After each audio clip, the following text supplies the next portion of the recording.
Biden seeks bipartisan partnerships with governors amid clashes with congressional Republicans. President Joe Biden used his meeting on Friday at the White House with a bipartisan group of governors to reiterate his call to get the job done with the help of states and called out congressional Republicans' bluff over their threats to send United States into default. Subscribe our YouTube channel and click our bell icon for new videos. To send United States into default. Biden's remarks at the meeting with the governors revisited many of the same themes he brought up earlier this week during the State of the Union address, showcasing the real-world impact of the laws passed over the last 2 years. Speaking to the House chamber on Tuesday, the president gave an optimistic perception of the nation despite vocal opposition from some Republicans in the room. His speech, which focused heavily on core domestic issues and took sharp aim at GOP proposals, has been widely viewed as a test run for his potential re-election announcement. Since Tuesday's address, Biden has taken his policies on the road, most recently traveling to Tampa, Florida, to contrast his approach to social safety net policies with GOP efforts to cut Medicare and Social Security. Biden and Vice President Kamala Harris hosted the governors, in town for the National Governors Association's winter meeting, on Friday in the East Room. On Saturday, Biden, Harris, and their spouses will also attend a black-tie dinner at the White House with the governors. Biden told governors at Friday's meeting that he doesn't believe congressional Republicans are serious about playing hardball with the debt ceiling in remarks to the nation's governors at the White House. "I believe we can be fiscally responsible without threatening our country," Biden said. "I don't think my colleagues are really serious, I hope they're not, about holding the debt hostage to cuts they want to make in certain things that I may or may not want to make." The U.S. hit the debt ceiling in January, forcing the federal government to take extraordinary measures to keep the government paying its bill. The federal government faces the possibility of a catastrophic default later this summer if Congress cannot come to an agreement to raise the debt ceiling. Ahead of in-person meetings with the governors, the White House highlighted a recent statement from the NA that called on Congress to increase or suspend the debt limit as soon as possible. Hardline Republicans have argued that lifting the borrowing cap be tied to spending reductions, and the NA's statement is in line with Biden's repeated call on Congress to come to consensus on the matter. Failure on the part of the Treasury Department to meet its federal obligations would create significant uncertainty and risk to American citizens, government services, and global financial markets, the statement from the NA, which represents all 55 of the nation's governors, continued. During Friday's meeting, the president highlighted massive amounts of federal funding delivered to states to follow through with some of the major policies enacted since he took office. Biden told the governors he thinks one of the things we have a chance to do this year is disprove that we're just a broken system, that we're divided, we're just based on extremes in both parties and we can't get anything done. Harris similarly emphasized that she thinks the theme of this year should be, for all of us, momentum. There is so much good and important work that happened over the last 2 years, as a very specific moment in time in our country, an era, if you will. Not just a political season, she continued. And we are now at a point, we're coming through the height of the crisis. But with the good work that's been done to deal with an immediate issue that required long-term thinking, we are now on the verge of building on that in a way that, together through a partnership, will benefit the people of our country for generations.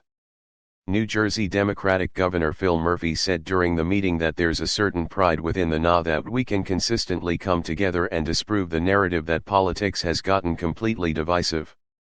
Utah Republican Governor Spencer Cox told reporters after the White House meeting that the group talked extensively about securing the border and the fentanyl piece as well as the immigration piece. He said they spoke about what they could do to fix legal immigration. They also discussed states' implementation of bipartisan legislation, including the Bipartisan Infrastructure Law, the Inflation Reduction Act and the CHIPS and Science Act. A White House official told 24newsread.blogspot.com ahead of Friday's meeting that all 55 governors from every state and territory were invited to the National Governor Association's winter meeting, to the business meeting at the White House, and to the dinner for governors at the White House on Saturday. However, there were some notable Republican governors who were absent, including Texas Governor Greg Abbott and Florida Governor Ron DeSantis. Last year, a bipartisan group of governors in town for the winter meeting used their time in Washington to bend Biden's ear on easing COVID-19 restrictions. And this year, amid poll numbers suggesting Americans want a new Democrat to be the 2024 presidential nominee, nearly a dozen Democratic governors are using their platform in Washington to express their support for a second Biden term. Murphy told reporters on Thursday that Biden's State of the Union address and Republicans' reactions, from repeated heckling in the chamber to Arkansas Governor Sarah Huckabee Sanders' response, showed a clear contrast between the parties.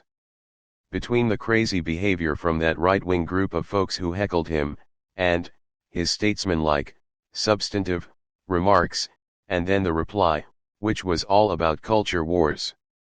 This guy is running and he's got to get re-elected and we're all behind him, Murphy, who leads the Democratic Governors Association, said alongside 10 other Democratic governors. Their vocal support for Biden follows a recent Washington Post-24newsread.blogspot.com that found 6 in 10 Democratic and Democratic-leaning independents say they'd like the party to nominate someone other than Biden. Biden recently reiterated in a PBS NewsHour interview this week that he intends to run for re-election, but hasn't made that decision yet. First Lady Jill Biden was also scheduled to host governors' spouses on Friday for a luncheon at the White House. However, the First Lady's office announced Friday morning that she would no longer attend because she was feeling ill. The First Lady's spokesperson, Vanessa Valdivia, told 24newsread.blogspot.com, "The First Lady is feeling under the weather, has tested negative for COVID, and will not be participating in today's scheduled events." Jill Biden is also slated to host a service project with the governor's spouses Saturday afternoon as part of her Joining Forces initiative. Say they'd like the party to nominate someone other than Biden. Biden recently reiterated in a PBS NewsHour interview this week that he intends to run for re-election, but hasn't made that decision yet. First Lady Jill Biden was also scheduled to host governors' spouses on Friday for a luncheon at the White House. However, the First Lady's office announced Friday morning that she would no longer attend because she was feeling ill. The First Lady's spokesperson, Vanessa Valdivia, told 24newsread.blogspot.com, "The First Lady is feeling under the weather, has tested negative for COVID, and will not be participating in today's scheduled events." Jill Biden is also slated to host a service project with the governor's spouses Saturday afternoon as part of her Joining Forces initiative. Service project with the governor's spouses Saturday afternoon as part of her Joining Forces initiative. Subscribe our YouTube channel and click our bell icon for new videos.